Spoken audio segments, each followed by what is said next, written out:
I'd like to begin this hearing by stating the Oversight Committee mission statement. We exist to secure two fundamental principles. First, Americans have the right to know that the money Washington takes for them is well spent. And second, Americans deserve an efficient, effective government that works for them. Our duty on the Oversight and Government Reform Committee is to protect these rights. Our solemn responsibility is to hold government accountable to taxpayers because taxpayers have a right to know what they get from their government. We will work tirelessly in partnership with citizen watchdogs to deliver the facts to the American people and bring genuine reform to the federal bureaucracy. Good morning, and I thank everybody for coming to attend this hearing, which is entitled Border Security Oversight, Identifying and Responding to the Current Threats. I'd also like to thank my colleagues who are here and the people in the audience for joining us today. Much of the current immigration reform debate has centered on the importance of border security, but the conversation is not focused enough on how to secure the border in the most effective manner. As a result, today's hearing will examine a variety of threats to the U.S. border security, from illegal entrants to drug trafficking organizations to potential national security breaches. This hearing will also examine how to measure each of these risks and the most effective responses to the threats we confront. The Department of Homeland Security is responsible for controlling and guarding the borders of the United States. The Department's operational responsibility include, quote, preventing and investigating illegal movement across our borders, including the smuggling of people, drugs, cash, and weapons, end quote. The Secure Fence Act of 2006, which intended to, quote, to establish operational control over the international land and maritime borders of the United States, end quote, authorizes the Secretary of the Department of Homeland Security to take necessary and appropriate actions to secure the U.S. borders. From 2006 to 2012, the security measures implemented to help achieve operational control of U.S. borders have cost the U.S. taxpayers approximately $75 billion. Despite spending tens of billions of taxpayer dollars to secure the border, the Government Accountability Office reported in 2011 that there were only 129 miles of the 1,954-mile-long southwest border, or roughly 6% of the border, where Border Patrol can actually, quote, deter or detect and apprehend illegal entries, end quote, at the border itself. 6% operational control. The lack of operational control documented by GAO directly contradicts statements made by the administration that the border is the most secure that it has ever been. After GAO reported low levels of operational control, DHS changed its policy to make the number of quote-unquote apprehensions the measure of effectiveness. However, the number of apprehensions which DHS uses as its metric now does not indicate whether federal government efforts to secure the border are actually achieving operational control or not. One of the fundamental questions I have is, if the rise in apprehensions is increasing, does that mean the border is more secure, or does that mean the border is less secure? If the number of apprehensions is declining, does that mean the border is less secure, or does that mean the border is more secure? I asked the Attorney General this question. Attorney General Holder said, you cannot draw a conclusion based solely on apprehensions. I've asked the Secretary of Homeland Security, who didn't really give a thorough answer to that question. It's something we need to explore, not to play gotcha, but to try to come up with a metric that we can all live with, and when those metrics change, you can't compare them to past performance. And that's something we need to explore. Since the creation of the Department of Homeland Security, the Committee's oversight efforts have examined the effective use of taxpayer dollars at the border. While the Department is working hard to secure the border, there are examples of wasteful spending. For instance, SBI Net, which was intended to improve video surveillance of the border, has costed taxpayers roughly $1.2 billion. But SBI Net has been deemed a failure.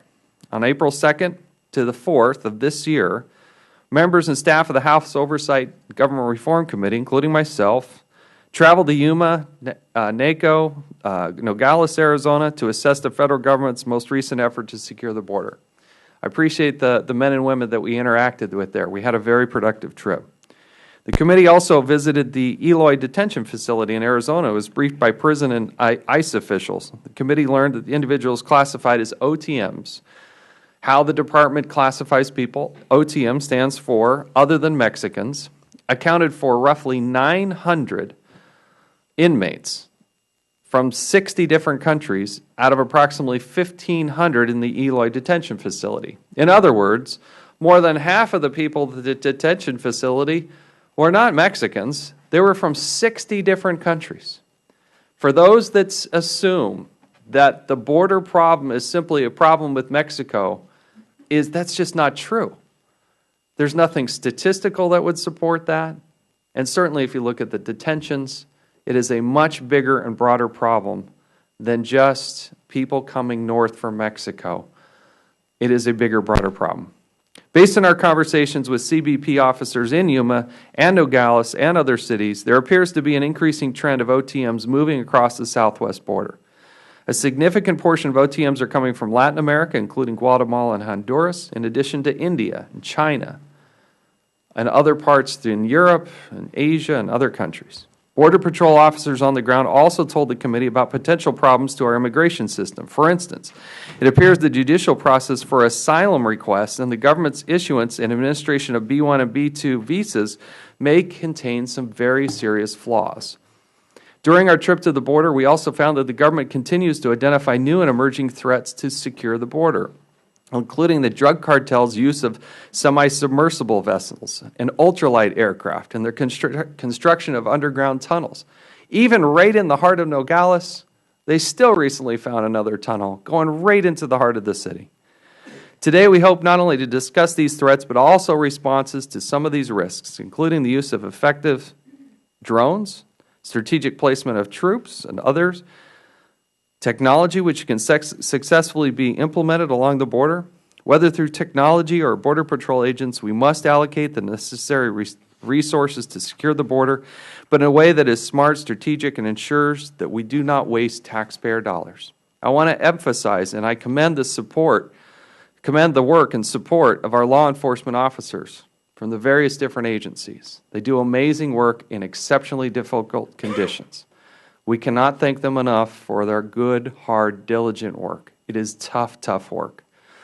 Today's discussion should focus on understanding the threats to our borders and how we should respond to each of the challenges. I look forward to hearing from our witnesses for a productive conversation about securing the borders of the United States. However, I am disappointed that Joseph Langlois, the Associate Director for Refugee Asylum and International Operations with the U.S. Citizenship and Immigration Services, has refused to testify before this subcommittee today. The committee requested his attendance and participation in the hearing 13 days ago, on June 4th, 2013. June 14th of this year. Despite providing essentially a two-week notice to testify before the subcommittee, the U.S. Citizenship and Immigration Services has declined to appear, asserting, quote, "Due to the lack of sufficient notice to prepare and clear testimony, as well as prepare a suitable witness, USCIS will be unable to appear at the upcoming June 27th hearing on border security."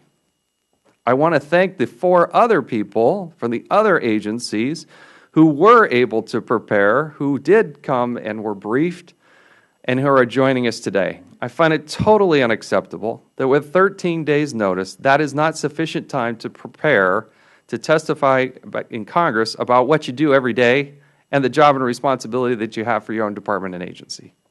So I thank those that are here. We duly note the person who is not here and find that unacceptable. The American taxpayers deserve answers to these important questions before this subcommittee today. We have left the seat open, hoping that the witness would appear today, but it appears as if he's not. Again, thank you for the agencies that are here today.